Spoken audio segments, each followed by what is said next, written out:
रात के 9 बज रहे थे। सास और ननद अमृता को देख रही थी और अमृता उनकी आंखों में देखकर डर से थर-थर कांप रही थी। उसकी सास चिल्लाकर बोली, तुम्हारी हिम्मत कैसे हुई मेरे ही घर में ऐसे कुछ करने की? 4 दिन भी नहीं हुए और मेरे घर में आकर तुम्हें और खुद को मालकिन समझने लगी। आने दो मेरे बेटे को। तुम्हारे हाथ पैर तोड़ने के लिए ना कहा तो मेरा नाम भी सुनैना नहीं। आज क्या हुआ क्या पता, सास जितनी निर्दयी थी उतना ही निर्दयी अपने बेटे को भी कर दिया था।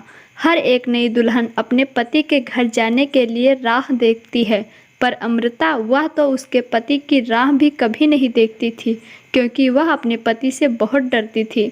मन ही मन में भगवान का जाप जप रही थी कि उसका पति आज घर पर आए ही नहीं। पर जब तक उसका पति घर ना आए तब तक उसके सास उसे खाना खाने नहीं देती।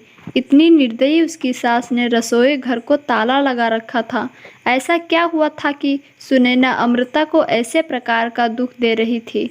और अमृता के पति मतलब अजय का ऐसा क्यों स्वभाव था कि नई दुल्हन होकर भी वह अपने पति की राह नहीं देखती थी? अमृता की शादी अजय से 5 महीने पहले हुई थी।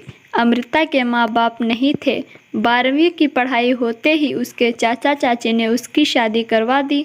अमृता की जिम्मेदारी से उसके चाचा चाची मुक्त हो गए। उसकी चाची ने उसकी शादी के बाद के त्यौहार भी मनाए नहीं। उसे 4 दिन के लिए मायके में त्यौहार मनाने के लिए बुलाया भी नहीं। उसकी शादी करके जिम्मेदारी से मुक्त हो गए बस। अमृता के ससुराल में उसकी सास सुनैना, पति अजय और नंदन मोनिका जिसकी शादी पक्की करके सगाई करती थी। छोटा सा परिवार था। सुखी और शांतिपूर्ण गृहस्थी का सपना लेकर अमृता इस घर में आई थी।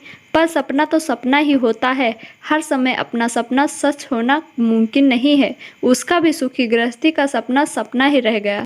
कहानी के बारे में अपनी राय अवश्य दें और अगर आपको इसका दूसरा पार्ट चाहिए तो प्लीज़ कमेंट में हमें ज़रूर बताएं।